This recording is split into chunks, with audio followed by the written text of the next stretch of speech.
तो बात करेंगे पहली खबर की। दिल्ली के सीलमपुर में एक नाबालिग लड़के की चाकू से गोदकर हत्या के बाद से इलाके में तनाव का माहौल है।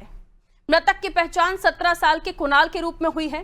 परिजन का आरोप है दूसरे समुदाय के 4-5 लोगों ने वारदात को अंजाम दिया। हत्या के बाद इलाके में तनाव है और हिंदू परिवारों में भय का माहौल है।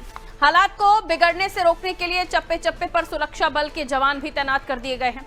दूसरी तरफ नाराज परिजनों और स्थानीय लोगों को देर रात से उनका विरोध प्रदर्शन चल रहा है। प्रदर्शन में शामिल लोग आरोपियों को फांसी की सजा देने की मांग कर रहे हैं। प्रदर्शनकारियों ने प्रधानमंत्री नरेंद्र मोदी, सीएम योगी आदित्यनाथ और सीएम रेखा गुप्ता से मदद की गुहार लगाई है। सीलमपुर में विरोध प्रदर्शन के बीच अब हिंदुओं के पलायन के भी पोस्टर लग रहे हैं। लोगों ने अपने घरों के बाहर ये मकान बिकाऊ है के पोस्टर चस्पा कर दिए गए हैं। सीलमपुर हत्याकांड के मामले में अभी तक किसी की गिरफ्तारी नहीं हुई है। पुलिस अधिकारियों का कहना है सीसीटीवी फुटेज और गवाहों के बयान के आधार पर कार्रवाई की जाएगी। रंजीत नाम का मेरा बेटा 28 साल का था, गोली मार के हत्या कर दी उसकी। और उस टाइम पे बीजेपी सरकार नहीं थी। आज मेरी ये मांग है कि मनोज तिवारी और रेखा गुप्ता यहाँ पर आना चाहिए, ये मांग है।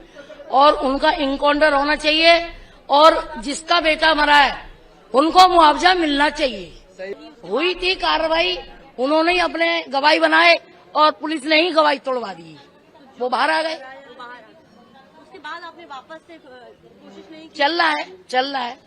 चल रहा है, वो बाहर है, मुकदमा चल रहा है। ऑलरेडी इसके रिगार्डिंग ब्रीफ आपको दे रखी है। बहुत सारी चीजें आपको ऑलरेडी पता भी है। इन्वेस्टिगेशन जारी है, रेड हम कर रहे हैं, जल्दी कल्प्रिट को पकड़ेंगे। यस, आइडेंटिफाइड है। कितने लोग शामिल थे? अभी सारी डिटेल अभी आपको बताएंगे, पकड़ लेते फिर करेंगे। पकड़ के बताएंगे, अभी पकड़ के बताएंगे सर। कुछ और अभी अरेस्ट करके बताएंगे आपको। लोग कह रहे हैं कि इससे पहले भी कई मर्डर हो चुकी है, पुलिस कोई कार्रवाई नहीं करती। अभी अरेस्ट करके बताएंगे आपको, ठीक है? चलो। तो देखिए, सीलमपुर ये वही जगह है जहां 2020 में भी हिंसा भड़की थी और अब एक 17 साल के युवक की कुछ लोगों ने चाकू से गोदकर हत्या कर दी गई। लोगों ने अपने घरों के बाहर हिंदू पलायन के पोस्टर लगा दिए हैं और लिखा है ये मकान बिकाऊ है।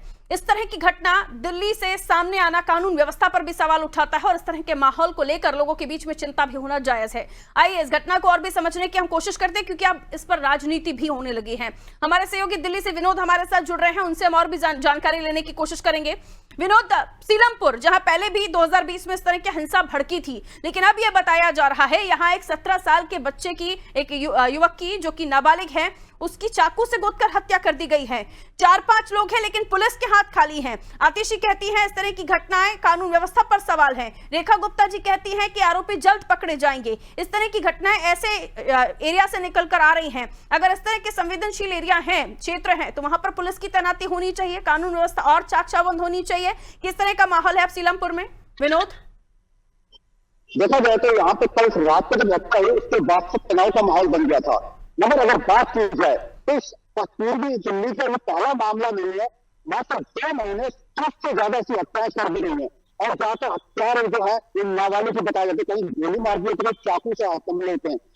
2 दिन से यहाँ पे लगातार तनाव का माहौल चल रहा था। अभी हफ्ते भर पहले भी इसी तरह की वारदात करावल नगर पे थी और फिर गोरखपुर में वारदात थी और अभी सीलमपुर में हो गई। लोगों में विरोध है और डर का माहौल है।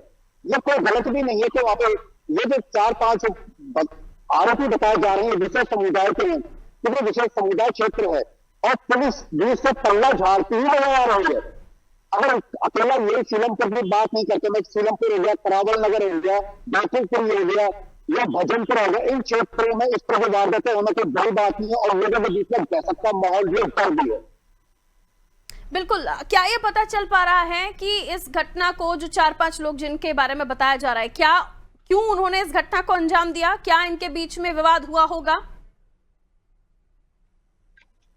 अभी तक इस तरह पुलिस की इन्वेस्टिगेशन अभी तक ऐसे कुछ खुलकर सामने नहीं आया, ना ही कोई बता पा रहा है और पुलिस का टोटल हाथ खाली है। इतना पता चला है कि बच्चे को देखा और देखते ही इसके ताबड़ पर हमले कर दिए गए।